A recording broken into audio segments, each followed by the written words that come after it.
you're a young indie band out there and they're trying to get their music in front of you, yeah, do they still have to go out and hire an independent promotion person? How would they get to that? How would they get their music reasonably in a KROQ music meeting? What I tell people is, don't send me an album. I don't have time to. No offense, I don't have time to listen to a whole album. Or if you are going to send me an album, highlight the two best songs on it that you feel are the best ones for me to listen to. If I like those, then I probably will listen to your album. So I shouldn't say don't send me the album. I really need people to point me to one or two of your greatest songs. CDs are still fine. I know that that's becoming an archaic medium, but I still do listen to CDs. Also, email is fine. You can email me an MP3. It's totally cool.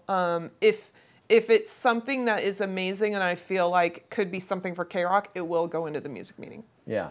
Let me ask you this. You've been doing this for a decent amount of time now. And you guys have discovered a lot of hits.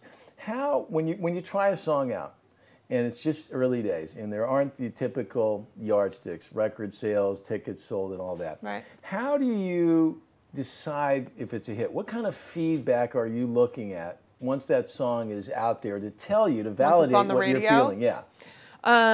We still get phone calls for songs at the station. So I will be able to tell if a song is hot based on phones, especially if they don't have a label and there's nothing else to gauge. People are going to call more to be like, what is that? Because they won't have heard of it and they won't know where to get it. So we do gauge phones still. And then we look at downloads and we look at, you know, we look at the social media. It's a great way to see if people are reacting to the airplay. Our social media especially. People will post to us, they'll email us, and then I look at the band's social media pages.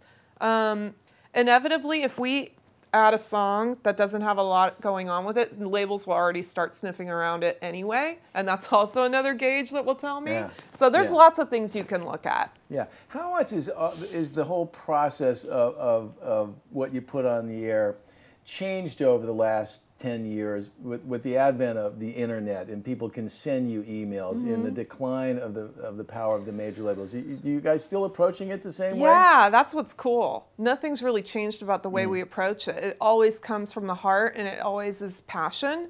And that's the way KROQ has always been programmed.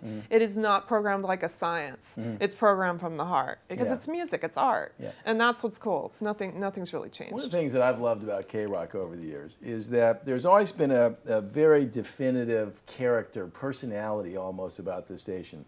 Talk about how that actually, I know it's not just accidental. Talk about, you and Kevin and everybody talk about that part of the mix when it comes time to change DJs or bring in somebody new. I know you brought in a couple new people over the last few years. Absolutely. No, there's an attitude to KROQ and there's an irreverent kind of self-deprecating way, I guess, vibe for the radio station. We try to, you know, I like to look at it where I would like people to think KROQ is a destination to hear the best rock alternative music that's going on. So if they want to, you know, if they want to know what's hot and kind of what's cool, punch into KROQ and get a feel for that. And then as far as the vibe of the DJs and the personality of the station, yeah, there's definitely there's a humor, there's a swagger, there's, you know, just an irreverent quality to it. It's irreverent. You don't have to dress nice to go over to KROQ. You just got to be ready to have some fun here. Yeah. How much impact has the web and your website had